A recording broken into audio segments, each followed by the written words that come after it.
Magandang umaga, Pilipinas. Alamin natin ang magiging lagay at taya ng panahon ngayong araw ng linggo, 26 April 2026. Para sa ating synoptic situation, wala nga tayong namomonitor kasalukuyan na low pressure area na maaaring mabuo at makaapekto sa ating bansa. Ngunit patuloy pa namang nakakaepekto itong frontal system dito sa Batanes at easterlies na umainit na hangin na nanggagaling sa dagat Pasipiko ang siya nakakaapekto naman sa Southern Luzon, Visayas at sa Mindanao. Para sa ating general area forecast, dulot nga ng frontal system, asahan nga natin ang maulap na kalangitan na may kalat-kalat na pag-ulan, pagkulog at pagkidlat, partikular na nga sa Batanes. Asahan naman natin ang buong Luzon, partikular na Metro Manila ay makakaranas ng bahagyang maulap hanggang sa maulap na kalangitan na may pulo-pulong pag-ulan, pagkulog o pagkidlat.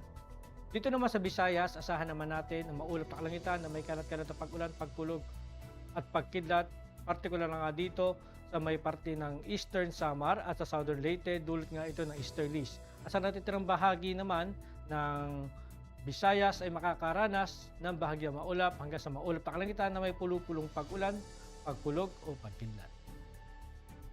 Samantala, dito sa Mindanao, asahan natin dito sa may Caraga region ang maulap na kalangitan na may kalat-kalat na pag-ulan, pagkulog at pagkidlat, dulot nga ng easterlies. At sa natitirang bahagi ng Mindanao ay makakaranas ng bahagyang maulap hanggang sa maulap na kalangitan na may pulo-pulong pag-ulan, pagkulog o pagkidlat. Para naman sa ating flight level wind chart, dito sa 2,500 to 5,000 feet, asahan naman natin ang hangin ay manggagaling pa rin sa silangan. At ito ay may taglay na hangin o lakas ng hangin na umaabot ng 10 to 20 knots. Dito naman sa 10,000 feet hanggang 18,000 feet, mapapansin natin dito sa may Northern Luzon at sa may Central Luzon na ang hangin ay manggagaling sa kanluran. Samantala dito sa may Southern Luzon hanggang sa Mindanao ay makakaranas naman ito ng hangin na manggagaling sa silangan. Ito ay asahan natin na may lakas na hangin na umaabot ng 5 to 15 knots. Ngunit dito sa may 18,000 feet, asahan natin na mas malakas yung hangin dito sa may Northern Luzon na maaaring umabot ng 20 to 25 knots. Para naman sa impact sa flight operation dito sa Batanes, asahan natin ang main hazard ng atmospheric instability, trigger sudden, wind shear, turbulence, and structural icing that compromise aircraft performance.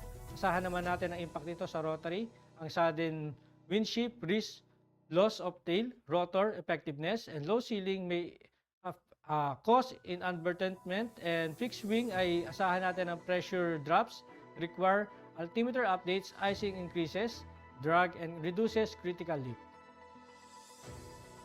Para naman sa Metro Manila, Eastern Samar, Southern Leyte, Caraga region at itirang bahagi ng ating bansa dulot nga ng easterlies, ang main hazard ay asahan natin ang warm and humid air from the Pacific enhancing convective activity, at yung impact naman nito sa rotary, asahan natin ang localized thunderstorm and light turbulence may briefly affect operations especially in the afternoon. Sa fixed wing naman, asahan natin general fair with possible isolated Charlie Bravos na magiging sanhi ng mga short-term delays at turbulence.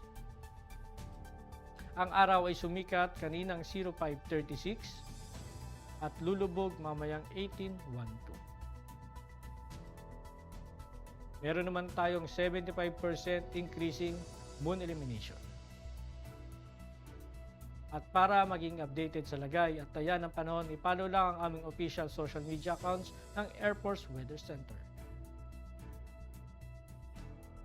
At yan lang po lagay ng ating panahon ngayong umaga, at sa ngalan po ng aming commanding officer na si Colonel Admin John Cugador Pop Jesse, ako si Staff Sergeant Edmar B. Sagadraca Jr., Philippine Air Force Weather Broadcaster ng Air Force Weather Center. Muli magandang umaga at maraming salamat.